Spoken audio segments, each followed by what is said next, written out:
Hello, everyone, and welcome to Jazz. At any time during the presentation, if you want to get up and dance, just go right ahead because the music generously encourages that. The key to understanding jazz is really two things. First, it's an American musical form. Secondly, it is really a combination, an amalgam of several musical forms. From European heritage, particularly from African American, and the blending of the two traditions in the Deep South in the late 19th and early 20th centuries. So, what I'd like to do is to look at the history, the background of how jazz came to be formed, the great artists that formed that jazz, and look at where jazz is today, not only as an American musical form, but really as something that has captured the imagination of people around the world. So let us begin. This is a jazz map of the United States. And one of the things that you can see is that the origin of jazz really occurred in three or four deep south southern states: Mississippi, Louisiana, Texas, and Alabama. Uh, these were the places where the musical form in the late 19th century was first played and first distributed. And once it took over these areas in the deep south, particularly in the larger cities like New Orleans, for example, in Louisiana.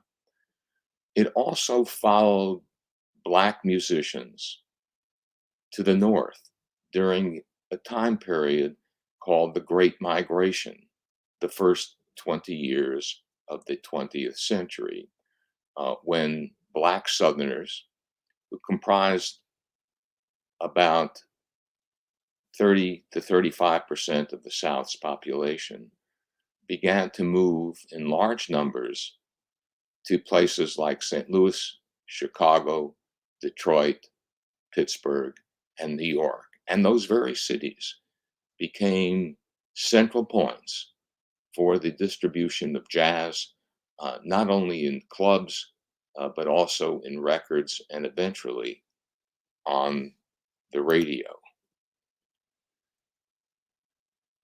Jazz began in the piney woods of the Deep South. These were areas where Black labor, overwhelmingly Black labor, cut down trees to supply the building industry, particularly in the northern states, where cities were growing very rapidly and needed the material from the piney woods to build great cities. And during downtime, during times after work, during times when the weather was bad, the Black workers got together around the campfire and started playing music. Some of the music they had played during the slavery days before the American Civil War in 1860. Some of it they heard from the mountains of the South, the Appalachian Mountains, extending from Virginia into Alabama. So, jazz from the very start was a mixture, an amalgam of different musical styles. But once the piney woods were cut, where did these workers go? Well, they brought their music to New Orleans. And here you see two New Orleans musicians in the early 20th century. Uh, and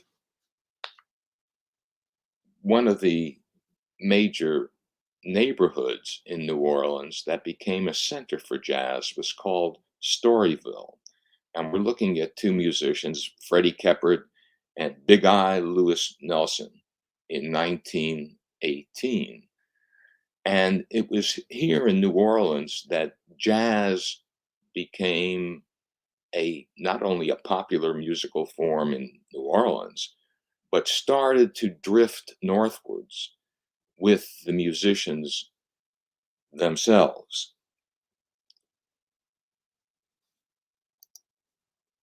And here is a jazz band, one of the oldest jazz bands in New Orleans, the Preservation Hall Jazz Band. And it's still in existence, not the same musicians, of course, but still in existence. The first recording, jazz recording ever made occurred in 1917 with the original Dixieland Jazz Band led by an Italian immigrant, Nick LaRocca. Now, Italian immigrants had come to New Orleans to work on the docks and to work in the cotton factories where cotton was shipped to other parts of the world from the port of New Orleans. And Nick LaRocca's band included, although you cannot see it here, included some very good young black musicians, including Louis Armstrong, who played the trumpet and who would become one of the great jazz musicians of all time. And I'll play you an excerpt from that first jazz recording ever made. It's called Tiger Rag, and the musicians are Nick LaRocca and his Dixieland Jazz Band.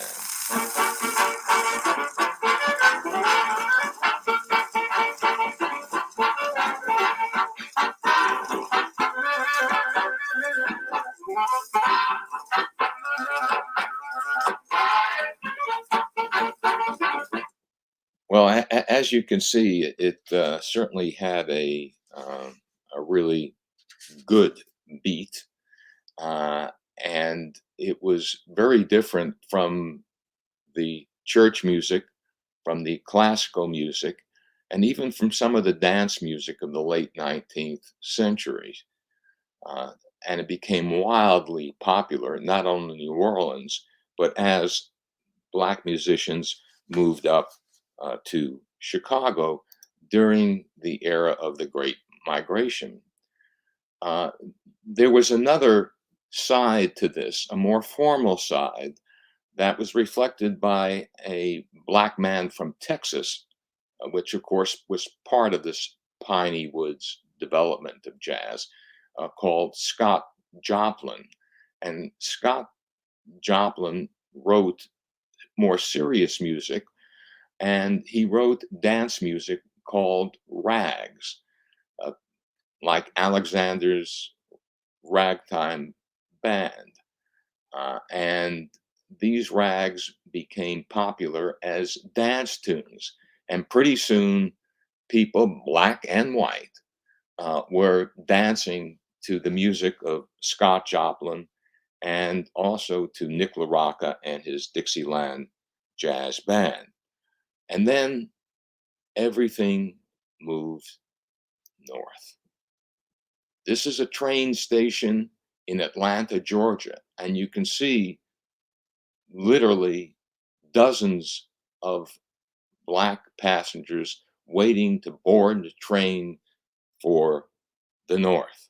And one of the great destinations they came to was Chicago. And in Chicago, in the 1920s in particular, jazz flourished. and you can see dancing and singing. And note here the banjo player. The banjo was an instrument from Africa. And again, the African influences on American music, particularly jazz music, was significant. So, jazz was not only something you listened to, it was something you moved to, you danced to, and that was certainly uh, important. Uh, in the 1920s, jazz made it into Hollywood as the film industry grew. uh, Al Jolson here as the jazz singer, and you can see he's made up as a black man. This was a common feature in those days, not only in the movies but on the stage as well. That white actors would put on blackface to assume the roles of a black person, and he's down on one knee and he's singing "Mammy."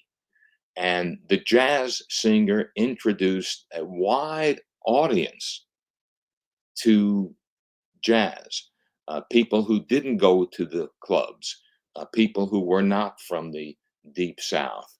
But the movies expanded that territory. And pretty soon it expanded into nightclubs and bands. Here is the Benny Goodman Trio. Benny Goodman playing the clarinet here, Gene Krupa playing the drums, and Teddy Wilson playing the piano. I want to focus on this picture just for a little bit because it reflects the ethnic and racial combinations that jazz produced. Benny Goodman was a Jewish clarinetist of Russian and German origin. Gene Krupa was an immigrant from Italy, and Teddy Wilson, obviously, you can see here, was black. And jazz was a mechanism, a means to blend various American traditions, not only ethnic traditions, but racial traditions as well. Now, jazz, as I mentioned, moved from the Deep South, particularly from New Orleans, into Chicago. And from Chicago, it went east to the largest city in America, New York City, and took New York City by storm in the 1920s. It became part of what we call the Harlem Renaissance. And this is a map uh, of, of Harlem in the 1920s, basically 133rd Street. Harlem began at 125th Street, so it was right in the middle of Harlem. And these are all the jazz clubs that existed in Harlem in the 1920s and 1930s. And you can see just about on every block, sometimes more than one club on the block. And people would come up from other parts of New York because Harlem was up at the tip of Manhattan Island, and see and dance to this music. Perhaps the most famous clubs were the Cotton Club and the Apollo Theater. However,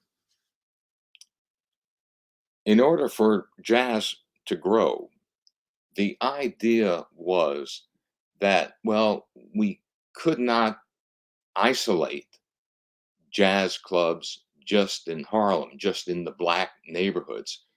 For one thing, it was a long way for people for white people to go, and white people had the money to spend on music and drinks and whatever you do uh, in a nightclub. And so the jazz clubs started to move south on Manhattan Island into an area we call Midtown, Broadway at 48th Street, the Cotton Club. Remember, I pointed the Cotton Club out to you in Harlem. Well, it moved. It moved down to 48th Street and Broadway. And pretty soon, the area between 48th Street and 52nd Street in New York became the world center for jazz. And here you see one of the great jazz trumpeters of all time, Dizzy Gillespie, on West 52nd Street, uh, right in Midtown Manhattan, where jazz had moved. And jazz started to move there in the 1930s and 1940s.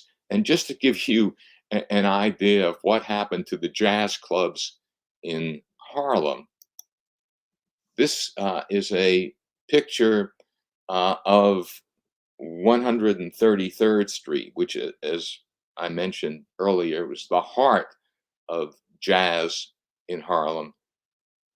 And this is a recent picture of that street, 133rd Street, between 6th and 7th Avenues in New York City. And as you can see, there used to be clubs on this block, but it's mainly almost entirely residential now. So jazz moved from Harlem in the 1920s and early 1930s, moved to Midtown uh, Manhattan, and created an entirely new environment.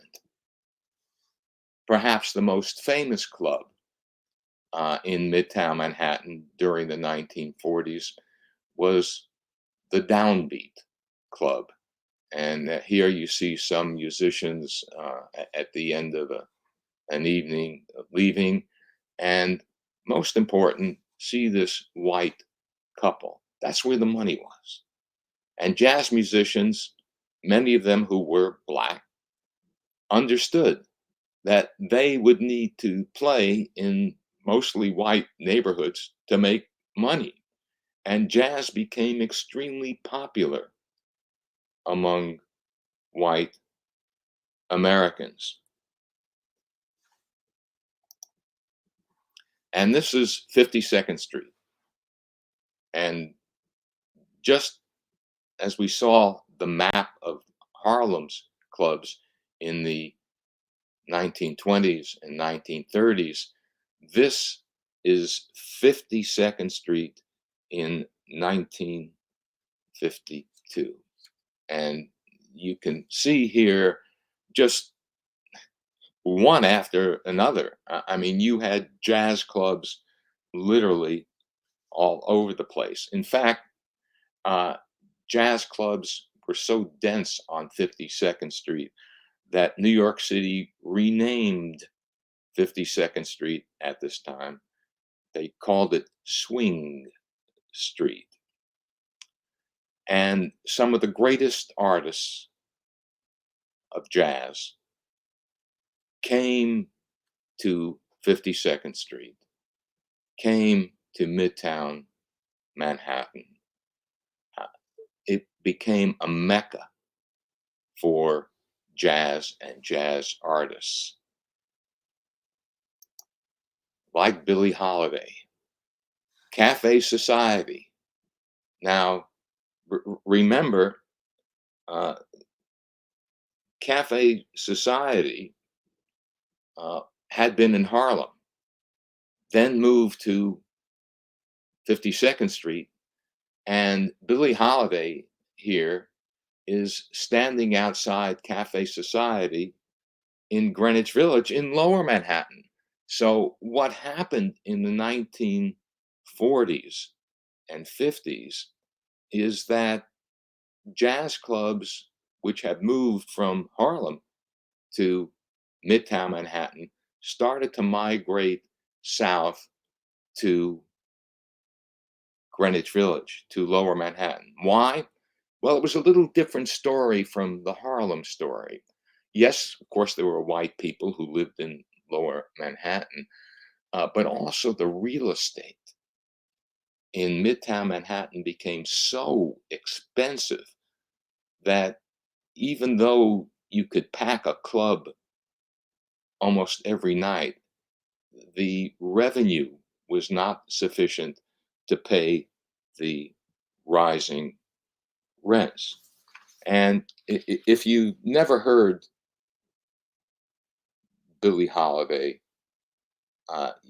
you need to hear just a small excerpt from one of her greatest hits called Strange Fruit.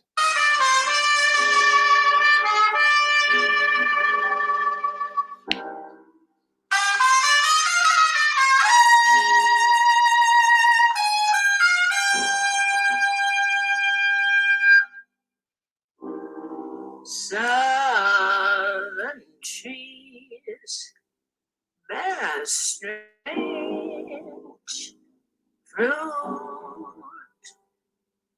blood on leaves and blood at the root.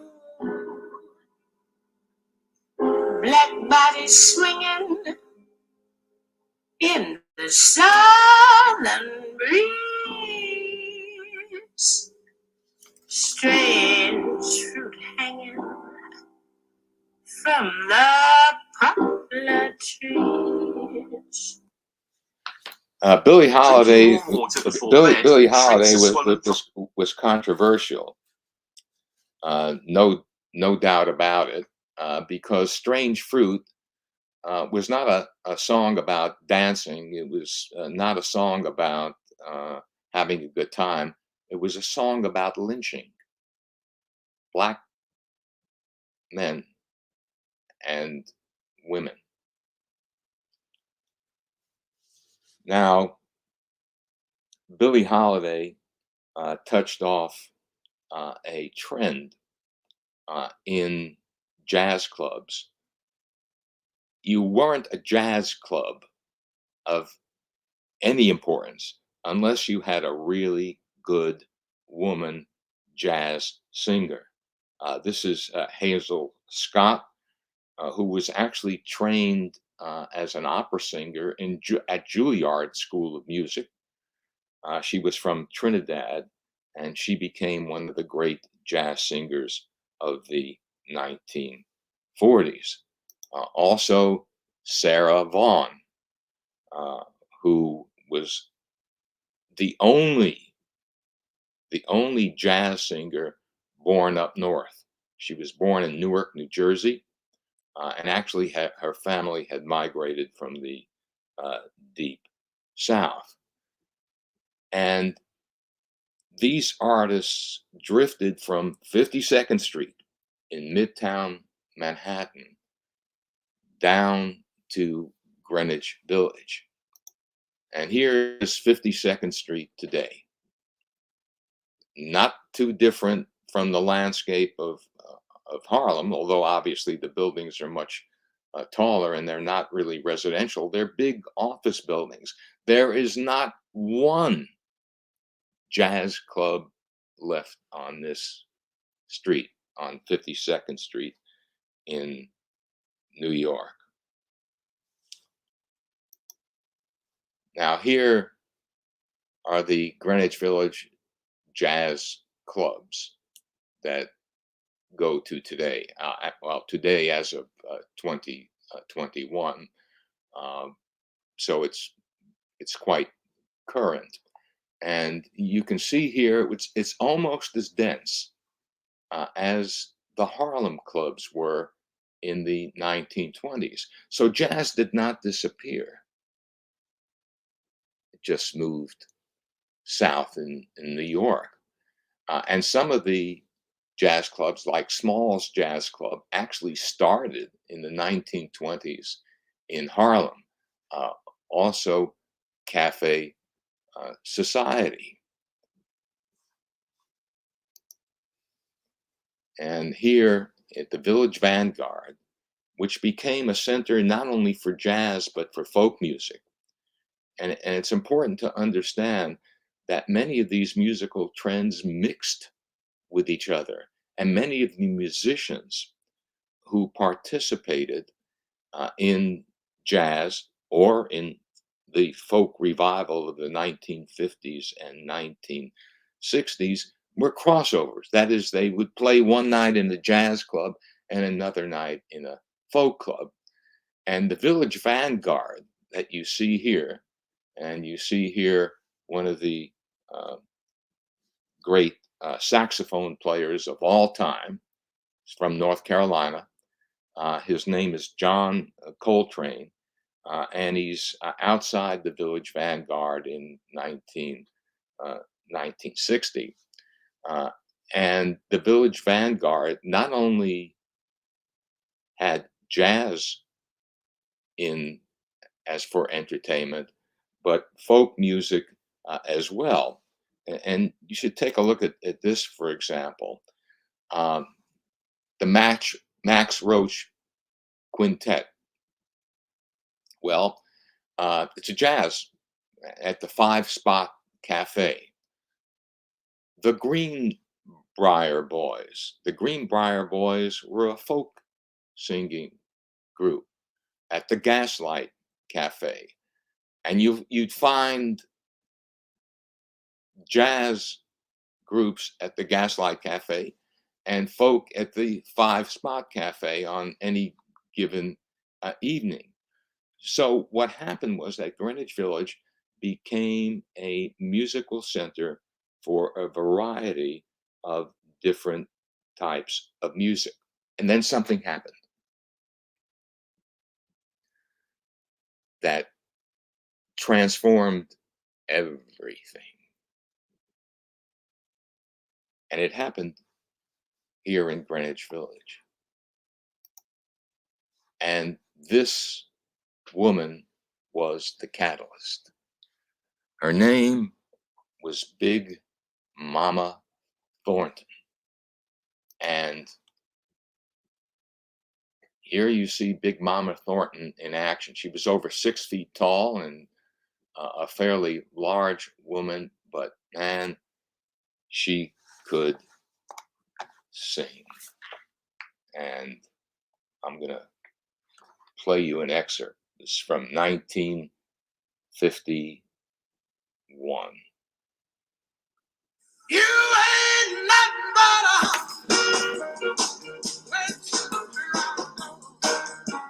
you ain't nothing but a hound dog. That's that I know. You that wag your tail, but I ain't gonna be like you know. You ain't nothing but a hound dog. That's that I know. You ain't nothing but a hound dog. That's that I know. Now, some of you may recognize that song, not from Big Mama Thornton, but there was a young man in Memphis, Tennessee, who played that record over and over again. And that young man was Elvis Presley. And Elvis, of course, recorded Hound Dog, which was one of his first major hits. Hound dog, crying all the time. You ain't nothing but a hound dog, crying all the time. Well, you ain't never put a red hand, you ain't no friend of mine. Well, except you were high class. Well, I was yeah, except you were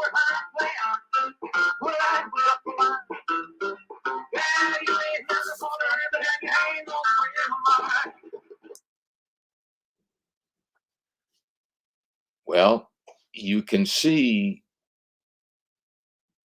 the connection here between the white South and the black South, between Big Mama Thornton, between Elvis, born in Mississippi, raised in Memphis, Tennessee, and like some white boys at the time, listened on the radio to what was called race music.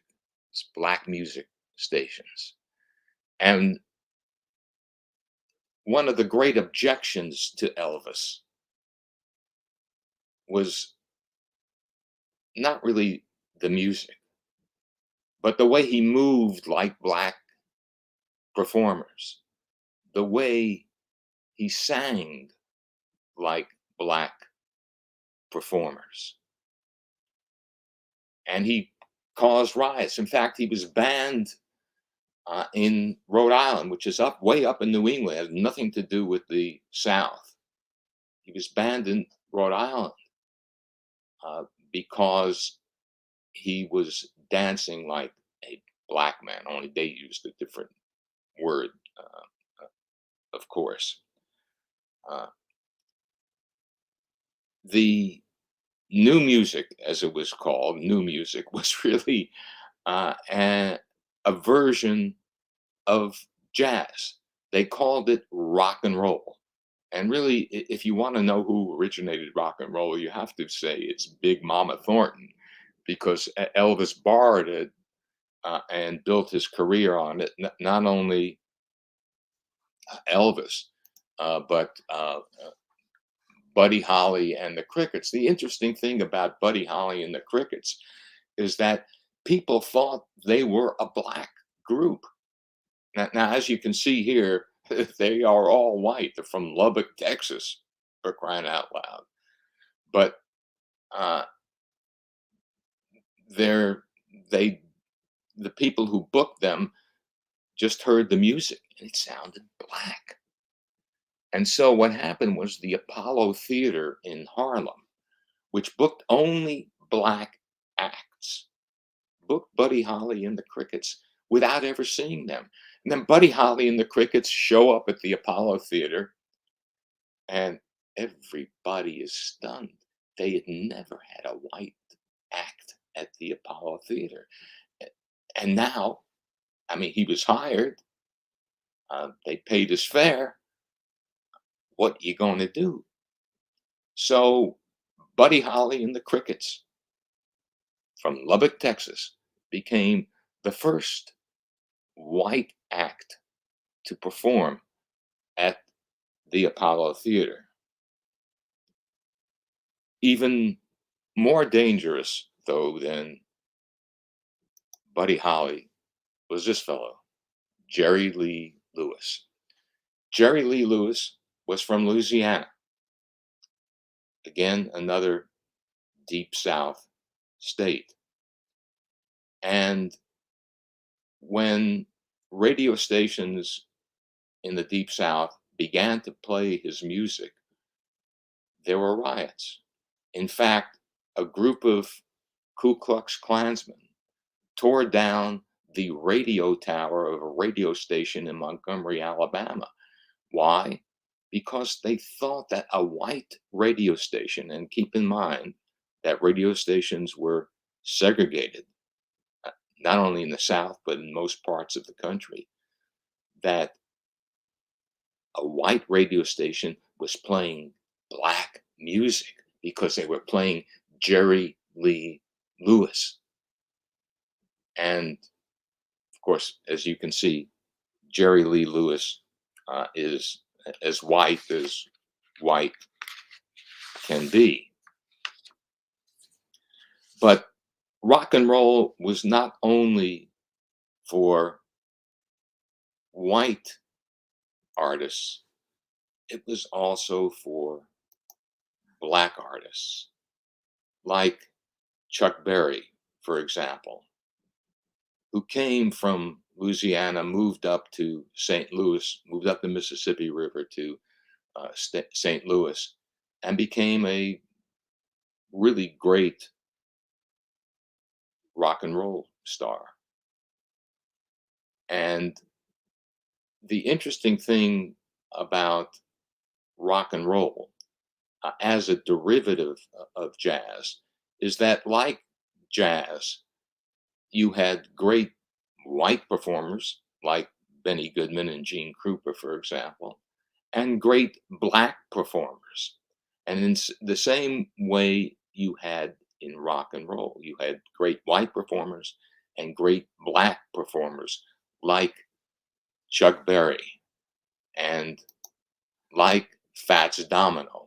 Now, Fats Domino was from New Orleans, and he started his career as a jazz pianist, and he just moved over into rock and roll, and that became the signature of his career.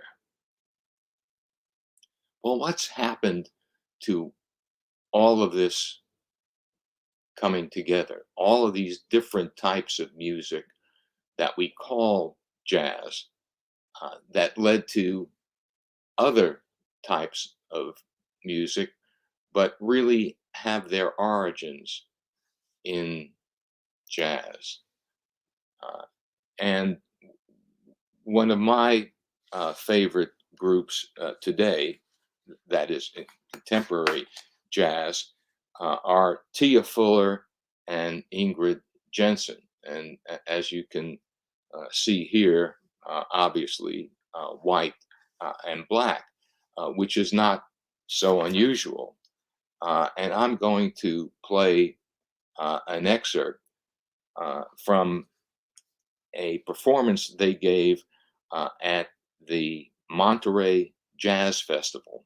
One of the interesting things about jazz and folk and a lot of the popular music that we have in America today is that they survive primarily now because of festivals, not necessarily recordings, club dates, but festivals where you bring large populations together over the course of 2, 3, sometimes 4 days to hear this music.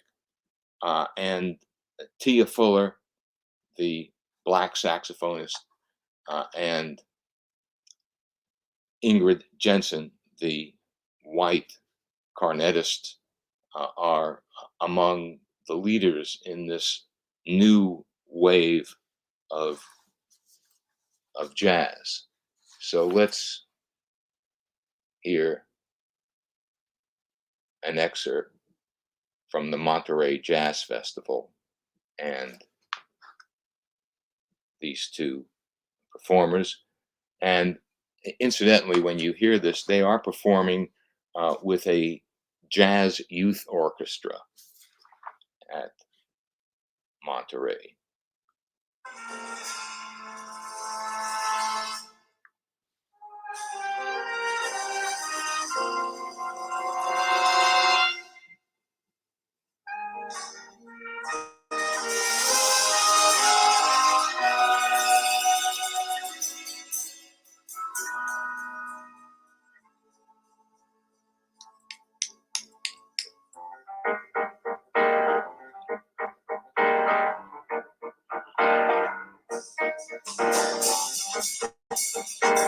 And now you're going to hear the two women play together.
In addition to the Monterey Jazz Festival, perhaps the most important jazz festival today in America is the Atlanta Jazz Festival. Atlanta in Georgia in the deep South. And you can see here, it encompasses a large, obviously a large area. And it also draws people from all different walks of life, all different ethnic groups, all different colors. Uh, and here you see one of the bands, and again, multiracial. And as far as the audience is concerned, you can see the diversity of the audience. What music does generally is bring people together.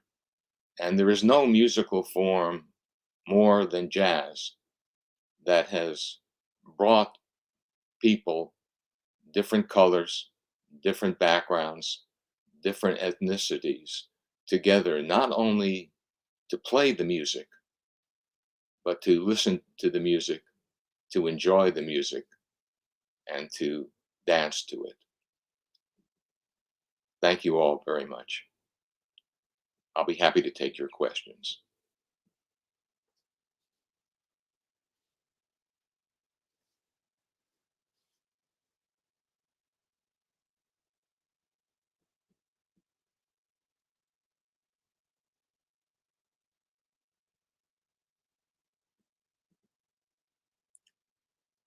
Could you please tell us about the women who influenced the development of jazz in the USA?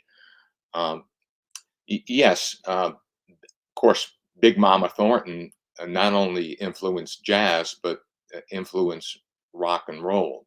So that certainly is an important contribution.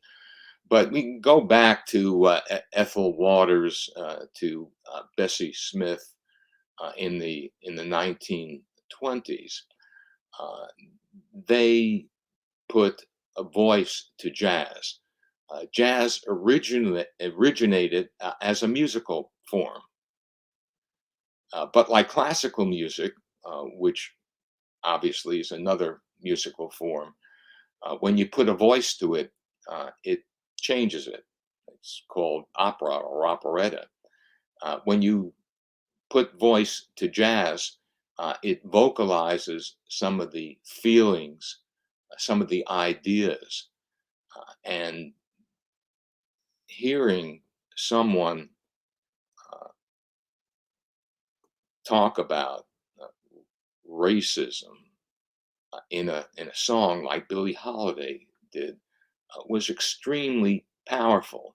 If you play it with music, you have to infer it, but if you sing it, you know it.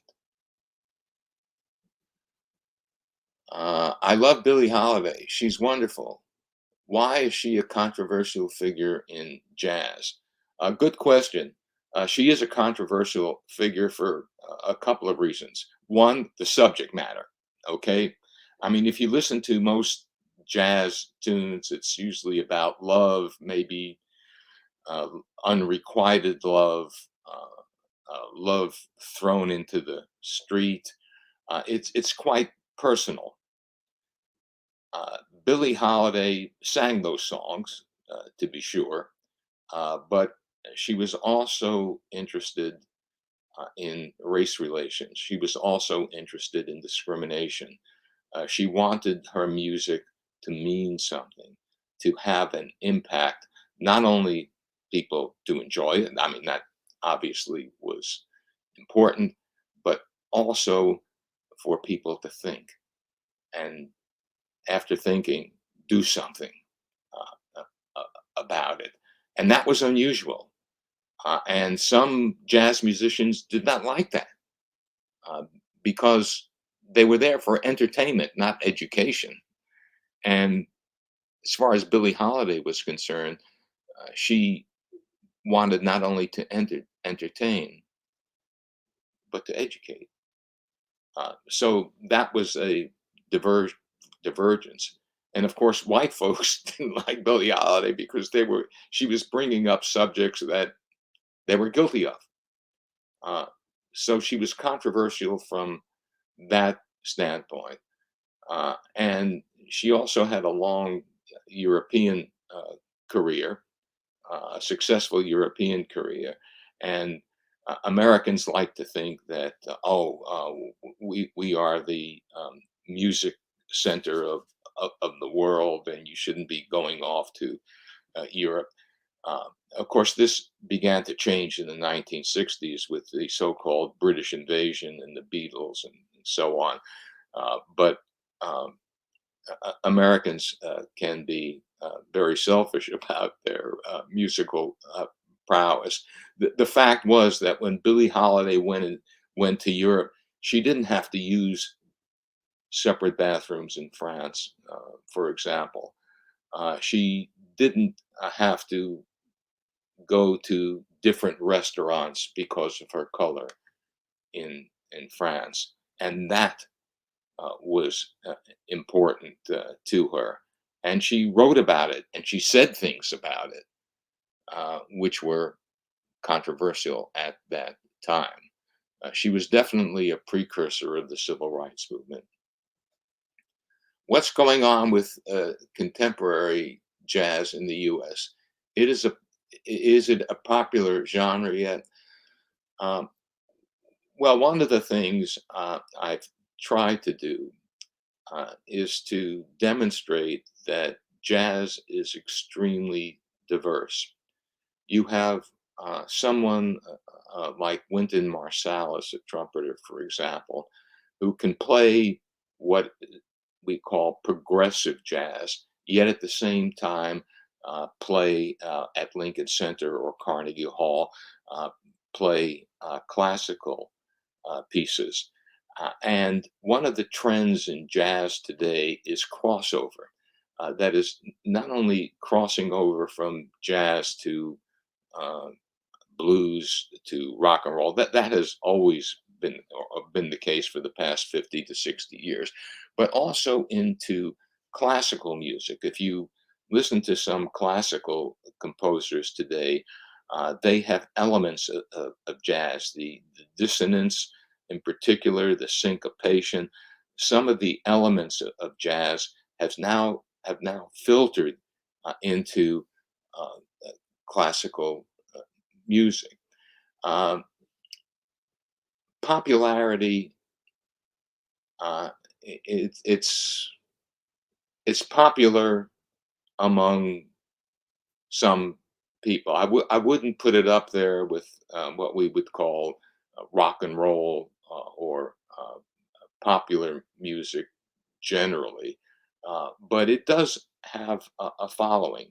Perhaps not as wildly popular as it was in the 1920s and 1930s when it was first being discovered by the general public, and when you first had records made by jazz bands. The first popular records were made by folks like Ethel Waters and Bessie Smith and Nick LaRocca and his Dixieland Jazz Band and Louis Armstrong. So you didn't have that excitement of a founding that you have today. And jazz is split off in so many different directions that it's really difficult to monitor the audience. But I can tell you this: at these jazz festivals, like Newport, like Monterey, like Atlanta, that we've seen, there are, or have been at least until coronavirus, there were large crowds of people, and they were uh, diverse. So probably not as popular as some musical forms, but certainly sustaining itself, and it sustains itself because it changes. Um, which U.S. city is considered as the capital of jazz? Which club would you recommend to jazz fans?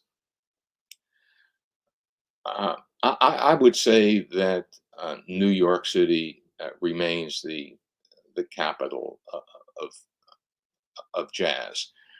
And you saw from the map, uh, there are a number of clubs. My favorite jazz club is the Blue Note. Again, it's in Greenwich Village. Uh, and uh, on any given night, just to see how diverse jazz has become. You can find a classical pianist from Cuba who puts a little boogie woogie into his work, and it comes out as jazz. On another night, you can find someone, a singer, uh, who has the old blues sound. Don't forget, blues is jazz too. So if you want diversity, the Blue Note certainly will give it to you, but it's not really unique in that respect. There are other clubs in the village that are good as well.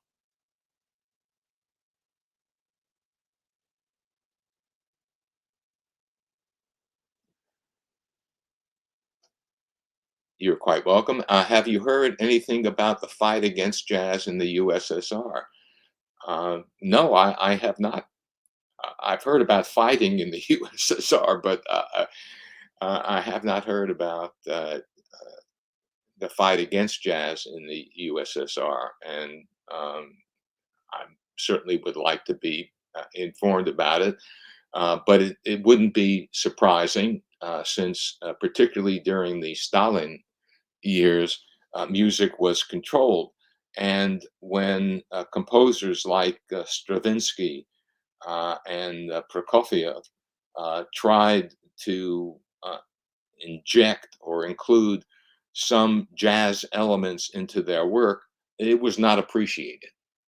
You had to have orthodoxy in architecture, you had to have orthodoxy in art, and you had to have orthodoxy in music. And jazz is one of those musical forms, those art forms where orthodoxy just doesn't exist. Some performers will tell you that they make it up every night, even if they play the same song, they have different riffs and different notes and different rhythms connected to it. Just like Hound Dog, Big Mama Thornton's version of Hound Dog was much more bluesy than Elvis Presley's version of Hound Dog, and that's the way jazz is. Have you seen a new movie, Babylon? They show that a black musician on the stage in the 1920s had to put more black color to his face to match a band, and it was frustrating to him. What do you think about it? Um, of course, many people came to associate jazz with uh, black musicians. Not the idea was, well, white folks really don't have the rhythm; they can't play jazz. But of course, as we've seen, going back even as far back as Nick LaRocca and his Dixieland Jazz Band in 1917, white musicians existed. But the idea, particularly in the 1920s, which was the decade of the Harlem Renaissance, the idea was that jazz was a black musical form. But this was never true. Of course, black musicians were key developers of the genre, but the fact was that white musicians uh, played it all the time.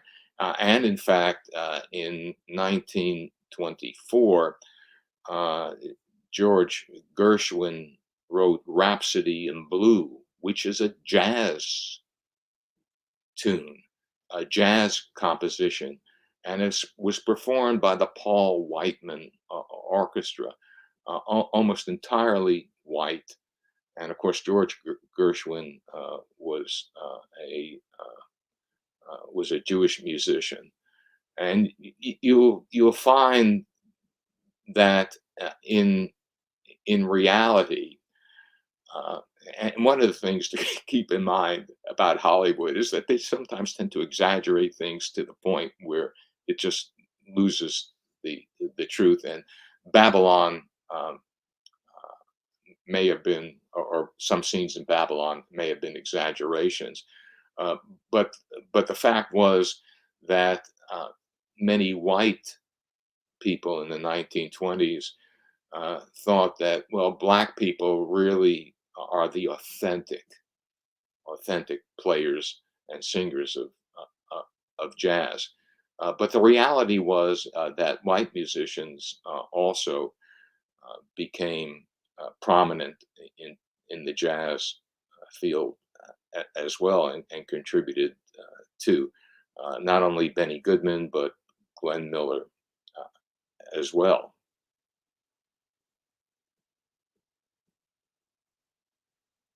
What would you advise to start listening to jazz to those who have never listened to it? Great question. What I would do is to start off where we started off tonight, and that is start off with Dixieland jazz. Yeah, Nick LaRocca. Um, some of those recordings are a little grainy. Try the Preservation Hall Jazz Band. Try there. You can find them on YouTube. Start off with Dixieland because that really is the origin. And from Dixieland, you can get progressive jazz, you can get rock and roll, you can get blues. Uh, this really is the cornerstone for jazz. Jazz is a mixture of many different musical forms, and the first really popular form was Dixieland jazz. Thank you all very much. It's been a fun evening, at least for me.